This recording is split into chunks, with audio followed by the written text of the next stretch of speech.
Hello મિત્રો, આજે આપણે વાત કરીશું હરિયાણાની. હરિયાણામાં એક કેસ બન્યો છે કે એક લેડીઝને 10 છોકરો છે, પછી આજે એક છોકરો થયો છે ને એના જે પરિવારમાં ખુશીઓની લહેરો છે. અને ઇન્સ્ટાગ્રામમાં ને બધી જગ્યાએ અલગ અલગ લોકો વાતો કરે છે, અલગ અલગ વ્યૂ પોઈન્ટ છે. આજે હું એની સાથે એ જ ચર્ચાના વિશે આપણે લઈને આવી છું કે જે લેડીઝ છે એવું માનતા હોય છે એમના દિમાગમાં કે છોકરો જોઈએ જ, એની એટલી હદ સુધી કન્ડિશનિંગ કરવામાં આવી છે એના દિમાગમાં. એવું સતત એના બચપનમાંથી જ એવું એને જોયું છે કે જેના છોકરા હોય એ લોકોને જ માનપાન મળે છે, છોકરીઓ જેની હોય એને કોઈ માન નહીં આપતું. એના પરિવારમાં એ લોકો એ છોકરીને, એ લેડીઝ છે એને માન સન્માન નથી, કે એને જેમ તેમ બોલવામાં આવે છે, જેમ તેમ એની સાથે વર્તન કરવામાં આવે છે. એટલે સોશિયલ જે એના પરિવાર લોકોનો પ્યાર લેવા માટે એ લેડીઝ મજબૂર થઈને આવી રીતના છોકરાઓ માટે પોતાની જ બોડી જોડે પોતાના શરીરનું સતત શોષણ કરે છે. 10 છોકરા થવાય એટલે 10 છોકરા થયા પછી લેડીઝનું બોડી કેવું થઈ જાય, એ પીડા કેવી હશે કે દર વર્ષે પ્રેગ્નન્ટ થવું, પછી સંતાન પેદા કરવું, પછી એને પાછું મોટું કરવું, એટલે એ પીડા કેવી હશે. એટલે સોશિયલ કન્ડિશનિંગ છે કે લોકોનું, સમાજનું અંદર માનપાન લેવા માટે લેડીઝ મજબૂર થઈ જાય છે છોકરો લાવવા માટે. તો આજે હું ભણેલી છું, મેં જોયું છે કે મારી મમ્મીની જીવન મેં જોયું છે કે લેડીઝને તો ગમે ત્યાં ગમે તેવું પર જીવ બી નીકાળીને આપી દે ને તો બી એને માનપાન તો નથી જ મળવાનું. એ માનપાન આપણે જોઈએ છે જ કેમ?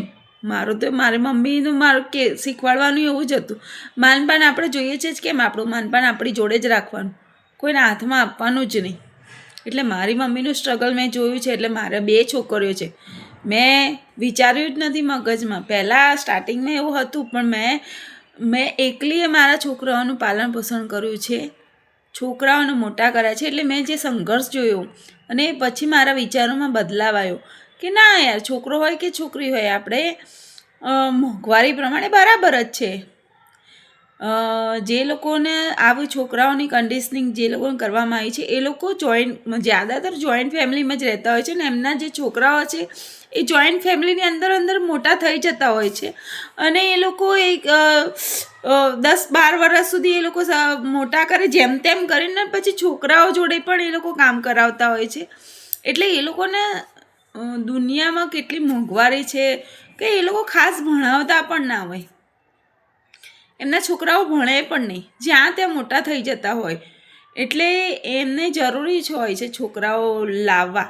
અને આપણે તો હવે અવેર પેરેન્ટ્સ છીએ, એક શું કહેવાય, ભણેલા ગણેલા વિચારવાવાળા, દૂરબુદ્ધિવાળા, કે ભવિષ્યનું વિચારીએ છીએ કે આપણે જેવું જીવન જીવ્યા એવું આપણા બાળકોના જીવન ના જીવવા દેવાય.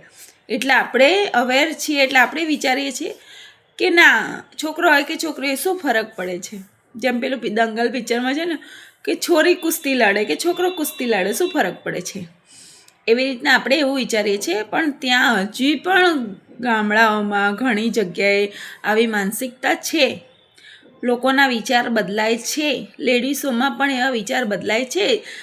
અને તમને પણ એક જવાબદારી, આપણી બી એઝ અ સમાજમાં રહીએ છીએ, આપણી બી એક જવાબદારી છે કે જ્યાં કોઈ લેડીઝ દેખાય કે જેને આટલા છોકરો છે, પછી એને એક્સપેક્ટેશન હોય કે મારો છોકરો હોવો જોઈએ, ત્યાં આપણે એ લોકોને જઈને સમજાવવા જોઈએ.